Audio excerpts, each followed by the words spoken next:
We're usually living on this channel for educational purposes and only is not intended as financial advice. It is Sunday somewhere, Labor Day. Yesterday certainly felt like Saturday. No actual TradFi market activity in the US today. But let's start with some institutional flows from James at CoinShares, and probably unsurprisingly, based on the lack of follow-through on the Grayscale news last week, flows still slightly negative. Again, it's important to note that there's outflows from the short Bitcoin, so I wouldn't count that as a negative flow personally, but in the US, we didn't really see a big response from the Grayscale news, potentially for another reason that I'll get to later on. It is September, wake me up when September ends. I don't want to say I created that years and years ago, but I was certainly part of it. I may have been the first one that said that, I don't know. September seasonality is god-awful. There's really no way to put it. And I've seen a bajillion seasonality charts, both for traditional and crypto.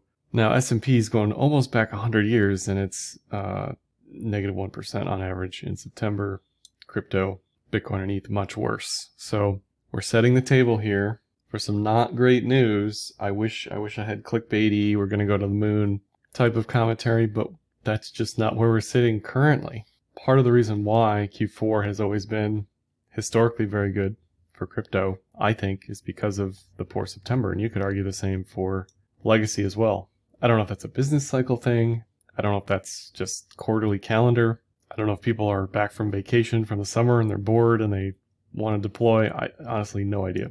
Lots of people have asked me about that. I don't have a great answer. And remember, seasonality isn't a promise, it's a suggestion. So maybe this year will be different, but I'm not super convinced just yet.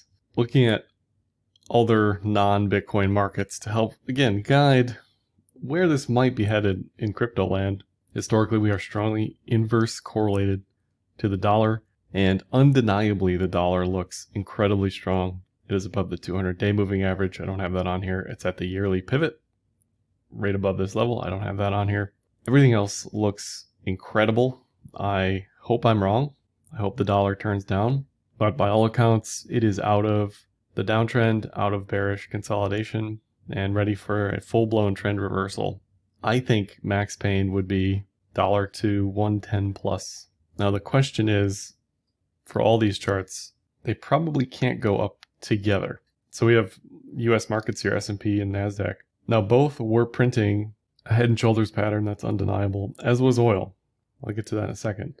Both of these US markets made higher highs above what was a right shoulder, tiny right shoulder. They both have remained above the cloud. They both potentially may see a bullish TK cross this week. I think also fueling stocks higher is this bearish sentiment. I mean, everywhere I look, everyone is super bearish still. So things to watch for this week on those two would be, do we get the bullish TK cross? Do we get a strong reversal to the downside, and do we go through the cloud? I don't want to discount or negate those head and shoulders patterns just yet, but it's certainly looking strongly bullish. Now, if those head and shoulders do complete, I'm expecting crypto to, tank further. If dollar goes to 106 or whatever this week, I wouldn't expect crypto to just stay flat. And maybe along the lines with the inflation discussion, oil here very clearly negating that head and shoulders stayed above the cloud. You're getting a bullish TK recross. You're getting a new local high. Oil looks incredibly strong. And if energy gets more expensive, we will see inflation rising quicker. And you're going to see all the people crying about the SPR still. So look forward to that in the coming week when oil's at 90 and you're going to see 10,000 strategic petroleum reserve graphs. So before I get to crypto side of things, let me mention today's video sponsor, as you know, Kraken Pro. Kraken Pro is a complete overhaul of the Kraken trading experience with a one-stop shop for advanced and professional traders. Kraken Pro enables efficient trading execution across multiple markets with a UI that allows for unique optimization tailored to your trading style. You can check out Kraken Pro with a link in the description of this video. And recently they released iceberg orders. Iceberg orders are a type of order where you can essentially hide the size of the order. So let's say you want to sell, in this example, 10 ETH. On the order book, it'll show as 1 ETH, and it'll just keep refilling at that level. So the order remains partially hidden, and they go through this and explain the process in this thread. And if you want to access that on Kraken Pro, in the drop down, you'll see it at the very bottom, and you can choose, your display quantity. You can choose how it looks, basically. One reason to do this would be to not disrupt the order book, because a lot of the time, if bots or people see, a large order on the book, the market will start to move against you, or the market will behave in interesting ways if they see a large order on the book. So definitely a useful point of functionality. Moving on to BTC, we have done a bunch of nothing week over week here. 3 weeks at the same level. GBTC announcement effectively never happened. I think I said something last week about not fading that announcement, but here we are right back where we started, and we're still below the weekly cloud, which at the end of the day is probably a good thing. I don't think we have the momentum in the moment. Halving isn't until Q2 2024. We still look on track for a potential move through the cloud eventually.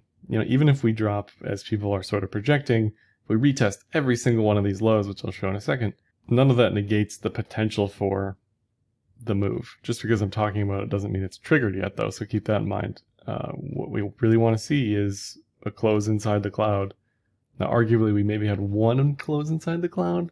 In any event, not a whole lot going on here, even pattern-wise, to suggest that we're going to see strength. Maybe as a reminder, the 50% level represents that flat cloud. So this is really just Dow theory. It's looking at what is the 50% retracement level based on X periods in the past. So it's not like some voodoo level. It's just really the 50% of the range.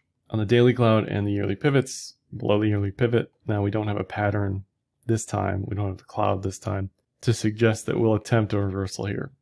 I think the most bullish case, chart pattern wise, would be a double bottom, which would be a move back to 28 and then through the daily cloud. That is not an expectation. That is just a potential outcome. Certainly something to look for if we move higher. I just don't think, again, I don't think we have the momentum, the eyeballs, the cash. Everything is against us here. Rates, regulation, still no ETF. So we got time. We got time to mess around below the cloud, and daily's not bullish, weekly's not bullish. There's nothing here to expect bullish upside. There's seasonality. I mean, I can't think of a single bullish reason other than it would be some sort of contra sentiment because everybody's bearish. Below the midline of the pitchfork in the bearish territory, as far as the bearish half of the pitchfork, but we're still, we could go to 22.5 and be fine based on this projection. But ultimately, you'll know meat is back on the menu if we're above the midline. In this case, probably around 30K. If we get back to 30, much like the daily cloud, right, then that is a very strong long entry signal, and you can probably front run that with a double bottom. But again, not the expectation. That is the best case scenario for the bulls. And arguably, we don't want a good September. We want a poor September. We want September to be bearish. Just let it happen. That way Q4 can be historically bullish. These are the lows that people are pointing to, obviously, which makes sense. And I wouldn't rule it out. I wouldn't be surprised by it. There's very little liquidity here. There's just no money on the book for the most part.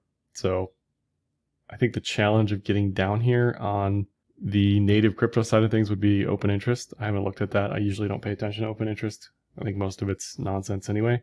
But that would be one way to push us lower. If like on late August when we dropped down, if there's a bunch of OI to harvest essentially, then we maybe go lower. But I don't think we're seeing that just yet on the crypto side of things. In any event, perfectly reasonable levels. And Alligator Fractal saying, look, any lower low here below 25.3, and that is short entry material. Definitely leaning bearish here. There's no bullish savior in any regard here. This is a great time for me, dollar cost average, stack sats. Don't overthink this. And if we look at the COT data for the futures market, again this week, we have small and large speculators on the long side, commercials on the short side. This is from Jason Shapiro. His whole trading thesis is based off of these markets, or this type of data for like 40 different markets. What he likes to see for a long trade would be the exact opposite of this. So again, adding to that confidence that we're probably not going higher And this is potentially because the people that are long are already long. Now you could argue that there's some sort of OI harvest to be done here, but this will amplify a move one way or the other. Just historically, he likes to see small spec short, long spec short. And I mean, you can look at that at the beginning of the year, long specs were short for quite some time. So yes, people could be hedging. We've talked about that in the past. Point is, again, not exactly a situation where you'd expect bullish continuation. I think I talked about this last week, but we've got a death cross coming up in the pre-halving year that's not been super, super helpful. We've kind of crisscrossed a bunch of times, so I don't expect mega bearish continuation, but certainly not telling you in the near term that we've got bullish momentum here. On the power law corridor, we're also at the bottom. Again, this is a multi-year zoomed out approach. This thing was created around mid-2018, and it's projecting sort of a logarithmic growth curve, rainbow chart type deal. And we're right where you'd expect us to be in a pre-halving year. Nothing crazy about that. 2-year moving average multiplier, also pre-halving year, where you'd expect us to be. Even if your belief is halvings are all priced in, and this is just based off market cycles, business cycles, there's just nowhere to hide for some sort of bullish data point. It just doesn't exist, I'm afraid. If we dig into some of the miner data, this is the PUL multiple in the yellow on the bottom. It looks at miner revenue today versus the previous year. And historically, when miners are fat and happy, it typically marks the top, similar to, I think of it as just basically unrealized profits kind of for miners. If miners have sort of a windfall or are doing really well, potentially they're more likely to sell. It certainly depends on the miner, but on the downside, these green highlighted areas, those have typically marked the bottom. And we had a massive like 6-month period of that. And as we approach into halving, we may again see, like we did in 2020, a dip into that green area. So definitely something to watch in the next few months. You can also look at the production cost for miners. That's also going to shift around. Again, this is all sort of related to revenue for miners, but it'll shift around post-halving. And honestly, post-halving, I expect a lot of miners on the industrial level to be at break even or severely under. I mean, we may see additional consolidation. There's a lot of mining going on globally from places with extremely cheap power. So it's going to be very hard for industrial miners to compete unless they have power and overhead and all that stuff under control. And that's a natural part of Bitcoin mining, at least it has been. It's gone from home, small scale to semi-large scale to industrial, and it's changed right globally from China to the United States. And in many people's eyes, this just continues to help distribute coins all over the place, right? Nepal, Oman, Russia, Iceland, Venezuela, doesn't matter. Definitely survival of the fittest over there.